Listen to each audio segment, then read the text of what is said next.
Ok, salam alaikum, malien cɛman musoman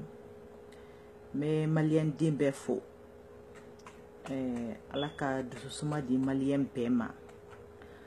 ala ka sababu ɲuman kan bɛɛ yarabi ama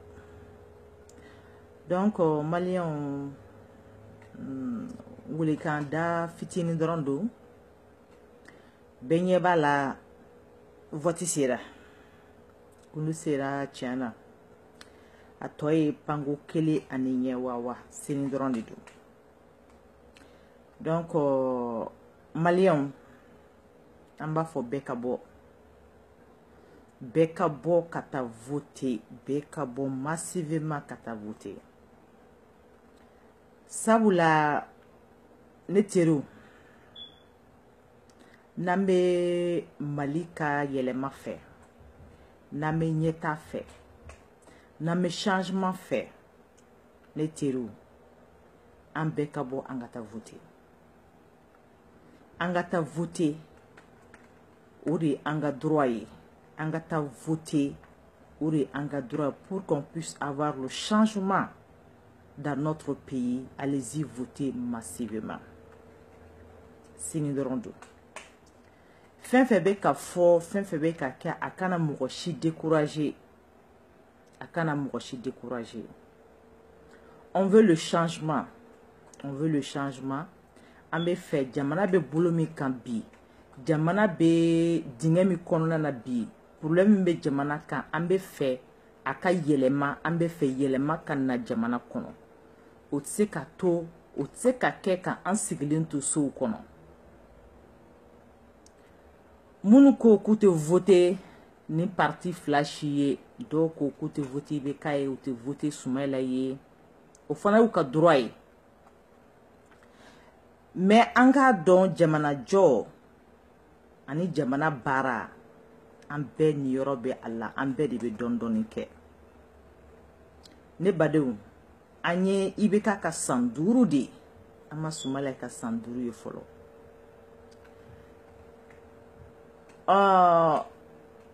IBK ka mɔgɔw ne badenw wulikajɔw bɛ u bolo u bɛ k'u wulikajɔ u bɛ ka ko bɛɛ kɛ walasa campagne deuxième campagne bɛna se ka kɛ sangalama ɲɔgɔn ye cogo min na IBK ka mɔgɔw wulilen don k'u jɔ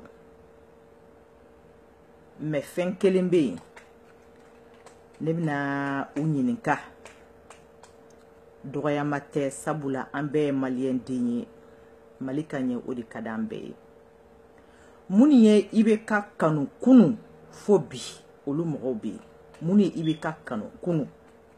minnu ye IBK kanu kunun fo kana se bi ma o mɔgɔw bɛ yen n b'u fo n b'u ko ɲuman dɔn j'ai beaucoup de respect envers ces gens-là parce que bɛɛ n'i kanubaw ye IBK kanu c'est tout à fait normal maliden don a kan on doit l'aimer aussi mais min ye ne kamana gan min bɛ ka ne kamana gan maa minnu ye IBK buruja kunun mɔgɔ min ye IBK nɛni kunun ani maa minnu jɛra n'u ko ko IBK nana jamana cili la k'a mana jamana jɔli la n'u y'o fɔ an ɲɛna n'u ko ko IBK tɛ fantanw fɛ k'a bɛ faamaw de fɛ n'u y'o fɔ an ɲɛna n'u ko ko IBK nana jamana ka segin kɔ u y'o fɔ an ɲɛna u ko ko IBK nana pour lui-même a yɛrɛ a n'a somɔgɔw minnu ko ko IBK nana pour lui et sa famille k'a mana jamana ko la olu de y'o fɔ an ɲɛna kunun olu de y'o kuma don an tulo la kunun k'o fɔ radio so la k'o fɔ fan bɛɛ fɛ olu mɔgɔ su ma ko dugumajɛ olu mɔgɔ kelen de bɛ ka campagne kɛ IBK ye bi pour que mɔgɔw ka se ka voter IBK ye ne badenw ne ko je pose cette question à ces gens-là ne ko olu mɔgɔ min bɛ ka campagne kɛ olu bɛ ka campagne kɛ u yɛrɛ de wa u bɛ ka campagne kɛ jamana di parce que IBK ma yɛlɛma ou bien IBK yɛlɛmara de wa an ye minnu réclamer jamana kɔnɔ IBK ka san 5 in na an ni minnu jɛra ka kɛlɛ kɛ n'an ye jamana ɲɛta réclamer IBK la n'an ko dɔgɔtɔrɔsow ma ɲi n'an ko fɛnw ma ɲi n'an ye fɛn fɛn fɔ jamana kɔnɔ k'o ma ɲi olu yɛlɛmara o tuma IBK y'o problème de ɲɛnabɔ wa moi je me pose la question ou bien olu poche kɔnɔna de changera wa olu hakilila de changera wa ou bien i bɛ ka yɛlɛmara olu dɔrɔn de wa parce que aw kelen ka nafa tɛ se ka kɛ Mali bɛɛ ka nafa aw kelen ka hɛrɛ tɛ se ka kɛ Mali bɛɛ ka hɛrɛ min ye i bɛ ka kanubaw mun de i bɛ ka kanu kunun fo bi wallahi ne ni olu tɛ minnu kɛra i bɛ ka fɔlɔ fɛ a daminɛ don fo ka na se bi ma ne kan tɛ olu ma ne kan bɛ nɛnku 120 bɛ mɔgɔ minnu da kɔnɔ minnu donna i bɛ ka ko la u yɛrɛ ka nata personnel kama minnu donna i bɛ ka ko la u yɛrɛ ka propre intérêt kama n'u bɛ ka jamana ka intérêt bila kɔ aw changera o tuma i bɛ ka changera wa aw bɛ ka jamana kɔnɔdenw nafili ne ko i bɛ ka layidu min ta an ye san 5 in kɔnɔna na ko n'a nana k'a b'a kɛ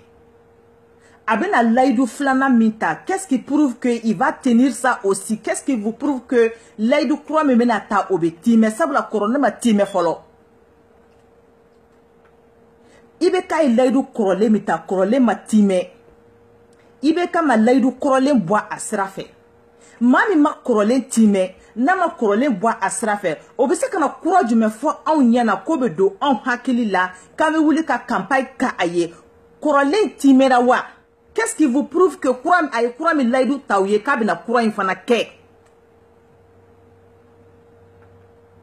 donc moi il faut que je vous pose cette question parce que wari tɛ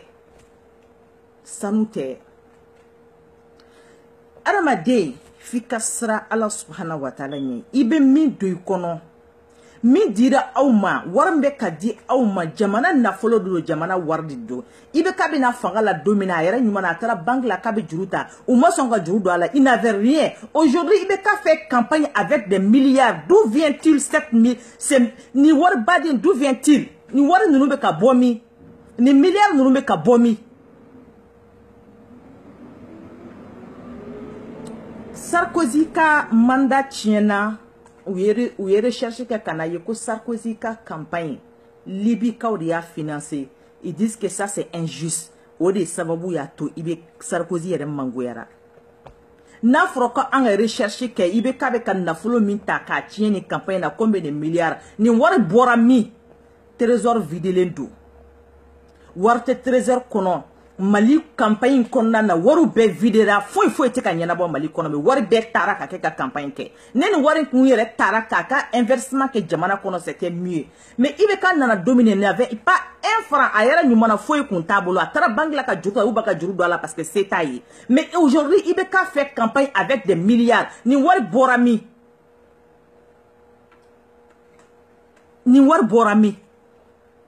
donc moi c'est la question que je vous pose. I bɛ k'a ka kanumba kɔrɔlenw tɛ dɛ j'ai bien précisé i bɛ ka na don fo bi maa minnu b'a fɛ chapeau à vous je vous salue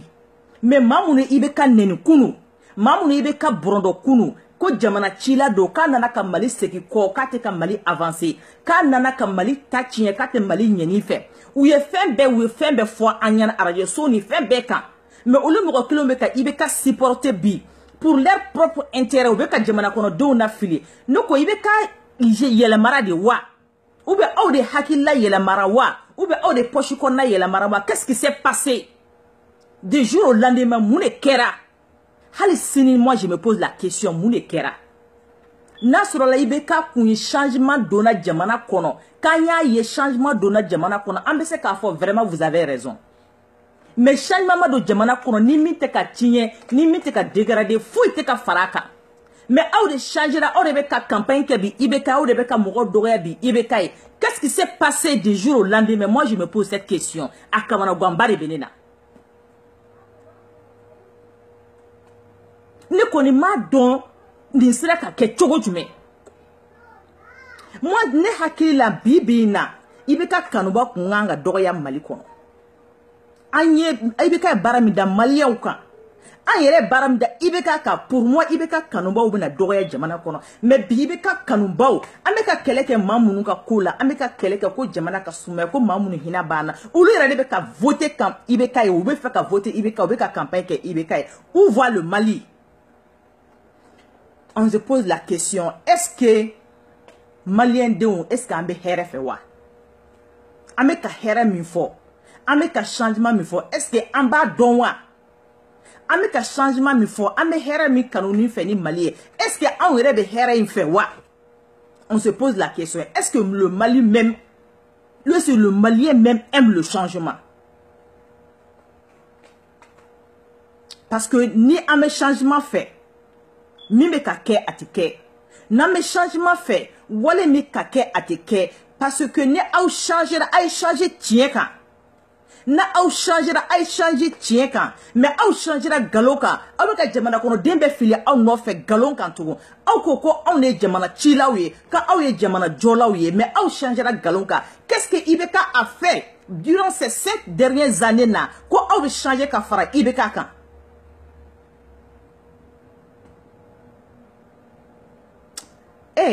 badenw mɔgɔ kelen ka hɛrɛ tɛ se ka kɛ jamana bɛɛ ka hɛrɛ ye mɔgɔninfin kelen ka sɔrɔ tɛ se ka kɛ jamana bɛɛ ka sɔrɔ ye campagne kɔnɔna na wari dira mɔgɔw ma wariw débloquera k'a di IBK a débloqué des milliards et des milliards wariw de dira mɔgɔw ma ko mɔgɔw ka jamana ɲagami n'i kumara an b'a fɔ an ko kan tɛ kɛlɛ fɛ ne yɛrɛ ye video kɛ kan tɛ kɛlɛ fɛ mais fɛn min bɛ na ni kɛlɛ ye fɛn min bɛ na ni balaw ye jamana kɔnɔ o bɛ ka kɛ maa si tɛ ka kuma ko dɔ de bɛ na ni kɛlɛ ye o fɛn min bɛ na ni kɛlɛ ye o de bɛ ka kɛ jamana kɔnɔ fɛn min bɛ na ni balaw ye o de bɛ ka kɛ jamana kɔnɔ mais maa si tɛ ka kuma o la ni anw kumara k'anw ye jamana cilaw ye k'anw de ye balaw mɔgɔ ye k'an bɛ fɛ balaw ka wuli jamana kɔnɔ ne badenw joli tɛ se ka sumaya nɛn kan an ka tiɲɛ fɔ ɲɔgɔn ɲɛna joli tɛ se ka sumaya nɛn kan Maliens, est-ce que Maliens yɛrɛ bɛ hɛrɛ fɛ wa est-ce que Maliens yɛrɛ bɛ lafiya fɛ wa on se pose la question est-ce que anw yɛrɛ b'a fɔ ko changement est-ce que ɲani min bɛ Mali kɔnɔ est-ce que a ma kɛ anw farisogo dɔ ye wa ɲani min bɛ Mali kɔnɔ est-ce que a ma kɛ anw dɔ ye anw fɛ ɲani min bɛ Mali kɔnɔ c'est normal c'est tout à fait normal mais c'est pas normal on ne mérite pas ça parce que Ala ye hɛrɛ façon bɛɛ di Mali ma on ne mérite pas ça maa kelen de bɛ ka maa kɛmɛ ni yɔrɔ dun on ne mérite pas ça an ka kan ni dɔgɔtɔrɔso ɲumanw ye an ka kan ni lakana ye an ka kan ni kalan ɲuman ye anw ka kan ni dun ka fa ye an ka kan ni hɛrɛ modèle bɛɛ ye sabula adamadenw yɛrɛ da k'a b'i ɲani adamaden yɛrɛ de b'a yɛrɛ ɲani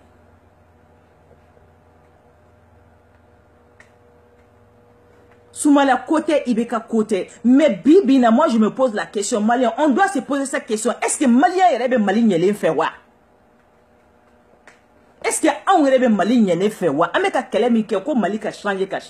Est-ce que on est prêt de changement kama wa? Est-ce que on est fait changement kana jamana kono wa? Ne badeo. Ni yoro la Gino almami ala ka hena ni islamé shubela doko gino almami ma ko gino almami kan on be ka ala deli shu ambe ka ala deli tile ala mo ta anga do la te ka anga do jabi gino almami mu de kera gino almami ko a chetro ma ako karsa ko ha ako obe ka ala deli ibe ka ala deli ye dumuni min kɛ kani jɔ ala ɲɛkɔrɔ ibe ka ala deli ko suman ti kɔnɔ ne ko halala don wa o suman ye halala ye wa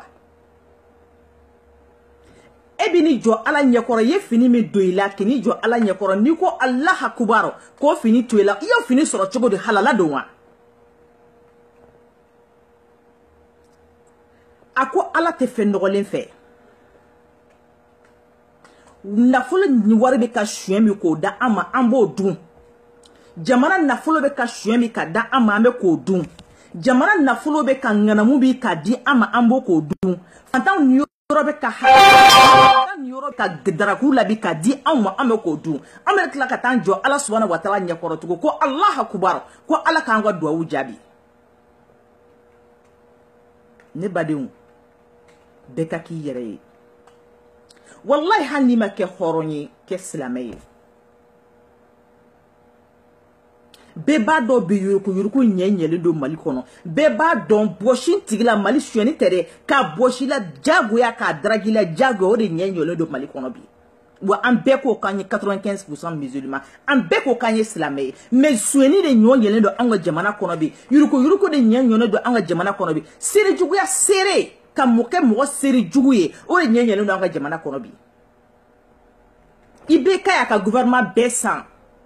IBK ka gouvernement bɛɛ, ils sont capables de faire n'importe quoi aujourd'hui à cause de IBK. Serejugu sereya do. Parce que aw ni Ala cɛ aw b'a dɔn cɛkɔrɔba dɛsɛra. Aw ni Ala cɛ aw b'a dɔn cɛkɔrɔba tɛ se ka fɛn ɲɛ jamana ɲɛ bilen. Aw ni Ala na subhanahu wa taala cɛ aw b'a dɔn Mali bɛ niveau min na bi bɛɛ b'a dɔn. Bɛɛ kɛmɛ k'i ɲɛ tugu a kan. An ko ko an k'an ka wariw minɛ, k'an ka sow jɔ, k'an kɔnɔbaraw fɔ ka don mɔlu ɲuman kɔrɔ, an mago t'a tɔ la bilen. Maliens, an ka segin an kɔ dɔɔni. An ka segin an kɔ dɔɔni. An k'a dɔn fɛn ba an na min t'an ta ye. An k'a dɔn saya bɛ na ko ma kɛ. Wallahi i bɛ nin miliyari ninnu mu suɲɛ, i bɛ nin miliyɔn minnu suɲɛ, nin ŋanamu wari minnu bɛ d'i ma, wallahi n'i bɛ sa don min na i n'a dɔrɔmɛ kelen tɛ taa. An bɛ bi la, jɔn b'a dɔn ni sini vote bɛ kɛ jɔn ɲɛna? Sini dimanche vote a bɛ kɛ jɔn ɲɛna? Maa si t'a dɔn, sarati tɛ maa si ni Ala cɛla la. Yarabi a ma saya b'an sɔrɔ don min na, a ka an sɔrɔ sira ɲuman kan, a k'a sɔrɔ Ala ye lasigi ɲuman kɛ an bɛɛ lajɛlen. Sinon fɛn ba an ɲɛ wallahi de Ala ye politique kan tɛ nin ye dɛ, nin tɛ IBK ye, ne tɛ IBK ka mɔgɔ ye, ne tɛ Soumaïla ka mɔgɔ ye. Mais pour moi Mali ka taa ɲɛ, ça c'est o ye ne ka hami ye bi. Mali ka taa ɲɛ, ne Ala ye dama don ma ka parti la, n tɛ parti foyi la, mais Mali ka taa ɲɛ c'est mon souci aujourd'hui. Mais min bɛ Mali kɔnɔ, se pose la question, est-ce que Malien denw yɛrɛ prêt de changement kama wa? Est-ce que Malien denw yɛrɛ bɛ fɛ changement kana jamana kɔnɔ wa? Wari me di ma k'i bɛ i ka voter, ala t'i ka tile kelen na sɔngɔ bɔ, hala t'i ka so dɔ sara. Bamakɔ bi hali entrée coucher bɛɛ b'a dɔn a bɛ 7,000 sanfɛ bi. Donc ne bɛ dugawu de kɛ bi ta Ala ka lasigi ɲuman kɛ an ni silamɛden bɛɛ lajɛlen. Ala ka sababu ɲuman kɛ an ni silamɛden bɛɛ lajɛlen. Ala ka an bɔ sitanɛ bolo, Ala k'an bila Ala subhanahu wa taala ka sira lakanali kan. Ne badenw, ne bɛ ka fɛn fɛn fɔ video la depuis n ye kuma daminɛ, mɛlɛkɛw de bɛ n kɔ, u bɛ k'a bɛɛ sɛbɛn. Alikɛma jɔn don Ala bɛ taa n ɲininka la, yarabi ama Ala k'an ci ɲuman na diɲɛ don o don. Donc i bɛ ka ko tɛ ne badenw, Soumaïla ko tɛ. Mais Mali bɛ se ka taa ɲɛ cogo di, Mali bɛ se ka développer cogo di, Mali bɛ se ka kunkɔrɔta cogo di, Malien denw bɛ se ka lafiya cogo di. Ça c'est mon souci aujourd'hui. Donc je lance un appel. Je lance un appel à tout le monde. Allez-y voter massivement. Ayi IBK ka san 5 de, an ma Soumaïla ka san 5 ye fɔlɔ dɛ. Ne tɛ n kali maa si ye kuranɛ kan, parce que bi danayama banna. Bi na dalaya mɔgɔ banna. Mais an ka chance di a fana ma, an k'a lajɛ ce que ça va donner. Pour que la changement bɛ se ka na Mali kɔnɔ. Parce que n y'a fɔ n ka video tɛmɛnen na, n'i y'a ye kunun ta jara, an ka taa kunun ta yɔrɔ, kunun ta de jara. Ni kunun ta ma jɛ, an tɛ se ka taa kunun ta yɔrɔ la. An tɛna foyi fɔ video ninnu na k'an tɛna segin kɔrɔlenw kan. Mais hakili jigin dɔrɔn de don. Ala ka hakili ɲuman da an ma.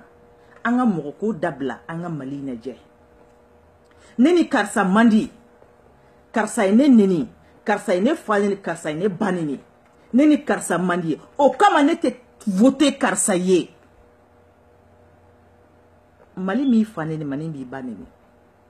Karisa de o karisa de y'i fa neni, o karisa de y'i ba neni. Ni bɛ min kɛ o kɛ o tigi la, mais Mali ma foyi k'i la, mais i ka o bani kama k'i sigi kɛrɛfɛ, a bɛna min tiɲɛ Mali ye i b'a dɔn. A bɛna min tiɲɛ Mali ye i b'a dɔn. Parce que anw yɛrɛ fɛ, anw ye jɔni ye,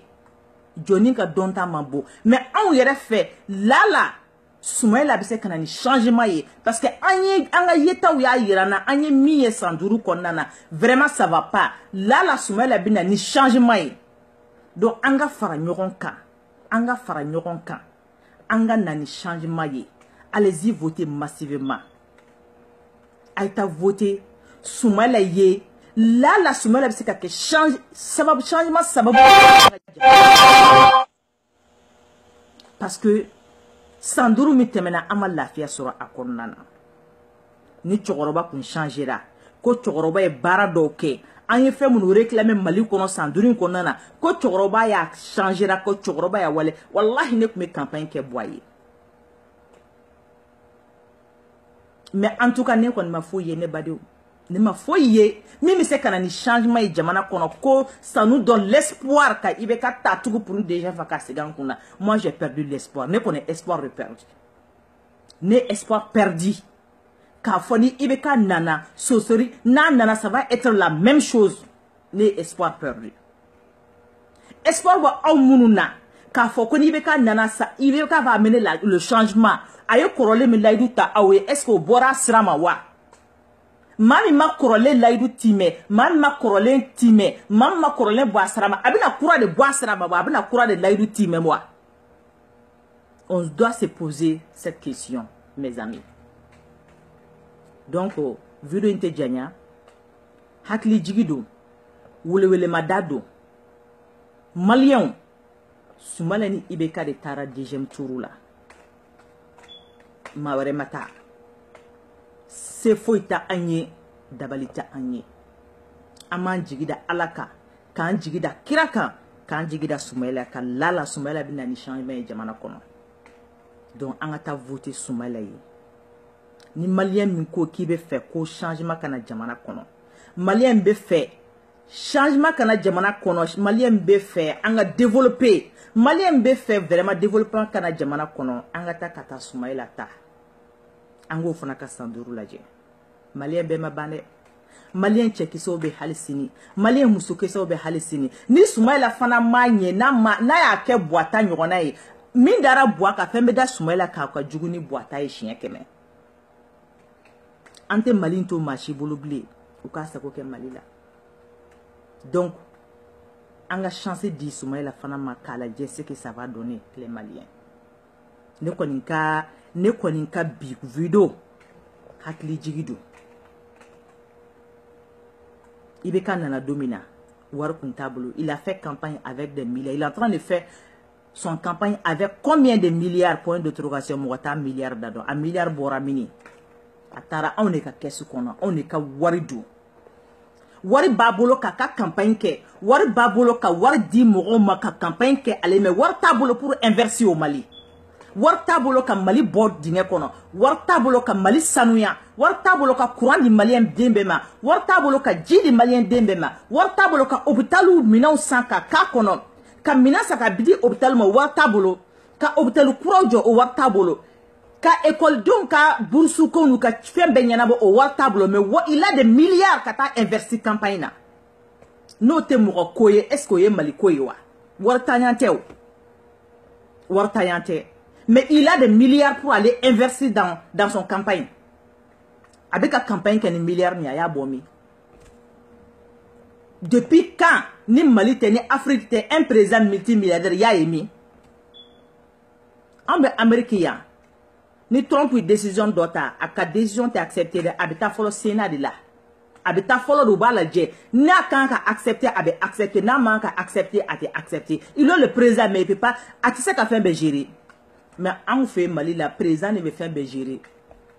Ni est-ce qu'un président a la respiration va contrôler. Ni veut pas faire Mali qu'on a kera. Il veut que gouvernement, il veut que gouvernement bêta otage là pour que bêta se ka campagne ka wala de débloquer ka des ministres bema wala de débloquer ka des bema ay ta campagne ke ta ko kele de compromettre tara ibekai. Tako kele ne compromettre tara ibeka ala de ya kedro tako kele ma resouvre no wala de bora ko président ni sera kan débloquer tako kele meki ou de promesse tara be tako kele ma se ka bois serama donc ou kalika ni deuxième tour ngonia ayi hali nu be sa ou be galon tiga ou be namara ko be ko be fembe ke hani ibeka sigra bisiru ka do kaburu kono ulu mo ko tala sayen du menale ko fembe kade ça y est comme fait maquet bido wa sini do wa motara e min be ka ibeka ka war mine e mi ye ibeka ka wari minɛ wallahi alikiyama jɔn de bɛ t'i jɔ i b'a wari fɔnɔ parce que i y'a minɛ kun minɛ i b'a dɔn i y'a minɛ nkalon sira kan e min bɛ ka campagne kɛ ibeka ye k'a ye million de ma ibeka kanubaw fɔ dɛ ibeka mun ye ibeka kanu kunu fo bi olu bɛ yen olu ma changer olu ma taa fan wɛrɛ si fɛ mais mun de ibeka lajaba ka ibeka neni ko ibeka ye jin Mali segin a kɔ k'ibeka nana ka Mali segin a sɛtigi samara kɔnɔna na olu ibeka neni kunu n'olu kɛra ibeka fɛ bi u ye wari min minɛ ka kɛ ibeka fɛ bi wallahi a wari ye haramu alikiyama jɔna Ala bɛ taa u bɛɛ ɲininka a la kelen kelen n tɛ se k'a fɔ ko maa bɛ don janɛmɛ na parce que mɔgɔ ka janɛmɛ tɛ mɔgɔ bolo mɔgɔ ka alijinɛ tɛ mɔgɔ bolo mais Ala bɛ taa aw bɛɛ ɲininka kelen kelen donc jɔnni ye an ka sira an dayɔrɔ ɲɛ an ka sira saya su fɔlɔ ɲɛ an ka sira an ka ɲininkali don ɲɛ maa kana maa wusaya n'i yɛrɛ ye k'i bɛ t'i dayɔrɔ tiɲɛ sini maa kama Soumaïla ka dɔrɔmɛ tɛ ne kɔnɔ Ibeka ka dɔrɔmɛ tɛ ne kɔnɔ ma parti politique maa si ka dɔrɔmɛ kelen minɛ ne bɛ kɔrɔtɔkɔrɔtɔni min kɛ fitinin ka fin min sɔrɔ yan mais Ala deli na Ala ye 50 di Ala ka barika don a la mais Malien f'an k'a dɔn ko saya bɛna ko ma kɛ an k'a dɔn nin wo wa wo nin bɛɛ bɛ ban don dɔ jɔn ta ye bi ye wa jɔn ta ye sini ye maa si t'a dɔn fɔ Ala subhanahu wa taala kelen kɔ donc ni saya bɛ sa an ma don min na o k'a sɔrɔ an ni Ala cɛ ɲɛlen don o de da ka di an bɛɛ la ne badenw politique ko tɛ dɛ an ka politique ko yɛrɛ bila kɛrɛfɛ nin ye an ka silamɛya 95% musulman o de bɛ jamana kɔnɔ mais suɲɛni ɲɛ ɲɛlen don Ibeka y'o sɔrɔ Ibeka y'o suɲɛni sɔrɔ yen dɛ suɲɛni ɲɛ ɲɛlen don Mali kɔnɔ fɛn bɛ ɲɔ ɲɛlen fɛn fɛn man di Ala subhanahu wa taala bɛɛ ɲɔ ɲɛlen don Mali kɔnɔ an bɛ taa min an ko Ala ka hinɛ an na an ko Ala ka lafiya di an ma an bɛ taa min donc Ala ka hakili ɲuman di an ma Ala ka sababu ɲuman k'an bɛɛ ye ne ka kuma ninnu a man di mɔgɔ caman ye video kɛ in yɛrɛ a man di anw yɛrɛ ye parce que i jugu ka ca i ni bɛ caya yɔrɔ o yɔrɔ i jugu bɛ caya ten i ko bɛ guwa dɔw ye ka sɔrɔ hali i ma deli k'u ye ka sababu kɛ Mali ko in ye wa i bɛ diya dɔw fana ye ka sɔrɔ hali i ɲɛ ma deli ka da u kan ka sababu kɛ Mali ko in ye mais ni ne goyanye b'a to Mali bɛ jɔ je suis d'accord na ne neni b'a to ko bɛ kɛ sababu ye Mali bɛ jɔ je suis d'accord parce que ne tɛ foyi ye Mali kɔrɔ ne Ala ka jɔni nakasili ne tɛ foyi ye Mali kɔrɔ Mali ka taa ɲɛ bi Mali ka avancer bi Mali ka sankɔrɔta bi Malien denw ka lafiya o ye ne hami ye wa o ye Malien den caman hami ye donc an k'a to Mali in ka lafiya an k'a to an ka bɔ ko dɔ kɔnɔna na ten sa an ka hɛrɛ dɔw fana profiter jamana kɔnɔ an ka fɛn hɛrɛ dɔw fana profiter jamana kɔnɔ an tɛ se ka to tɔɲɔ dɔrɔn profiter la an tɛ se ka to ɲangata dɔrɔn na an tɛ se ka to wɔnba dɛn na n b'a kɛ cogo di sini an tɛ se ka to dɔrɔn na le changement c'est possible wallahi Malien Mali jɔli tɛ foyi ye le changement c'est possible Mali ka changer baara ni fitinin dɔrɔn de don hali a man gɛlɛn n'Ala sɔnna fana Mali bɛ changer n'Ala sɔnna fana Mali bɛ bɔ nin dingɛ in kɔnɔ donc n bɛ wulewulemada kɛ bɛɛ ka bɔ ka taa voter sini ye vote ye maa maa bɛ se ka voter a ye taa voter Soumaïla sur le changement Soumaïla peut amener le changement au Mali il peut faire avancer le Mali moi quand même j'ai un peu d'espoir k'a fɔ Mali bɛ se ka changer avec Soumaïla et j'en suis sûr que a bɛna kɛ à la hauteur sabula min bɛ Mali kɔnɔ bi a yɛrɛ ɲɛ b'a la a b'a dɔn a tɛna sigi lagalagatɔw kunna a b'a dɔn a tɛna sigi fatɔw kunna a b'a dɔn a bɛna sigi maa minnu kunna a caman bɛ yen u bɛ ko kalama bi donc le changement c'est possible donc an ka espoir di Soumaïla ma pour que an ka se fan an ka ale fana t'a lajɛ ce que ça va donner Malien o kɔni kun ye o ye ne ka hakilila ye ni min bɛ se ka tugu nɔfɛ a ye tugu nɔfɛ ni min bɛ se ka voter Soumaïla ye a ye voter Soumaïla ye Soumaïla yɛrɛ tɛ dɛ mais projet minnu b'a bolo pour le Mali a ye hɛrɛ min ta ka Mali sɛgɛrɛ an b'o hɛrɛ an bɛ voter o hɛrɛ de kama a ko k'a bɛ na ni lafiya min ye Mali kɔnɔ a bɛ na ni baara min ye Mali kɔnɔ a bɛ na ni changement min ye Mali kɔnɔ anga chance di afana ma akana anga la de quoi Soumaïla est capable. Il est temps qu'on lui donne cette chance-là. Il est temps qu'on lui donne cette chance-là. De quoi il est capable. Akayira Anna de quoi lui-même il est capable. Donc, Allah ka here ke beye. Allah ka sababu nyuman ke beye. Allah ka jamana nyama jo. Yara biyama, Allah ka dususuma di malien den klingen na bema. Donc, bébé faux, ka beko nyuman. Allez-y voter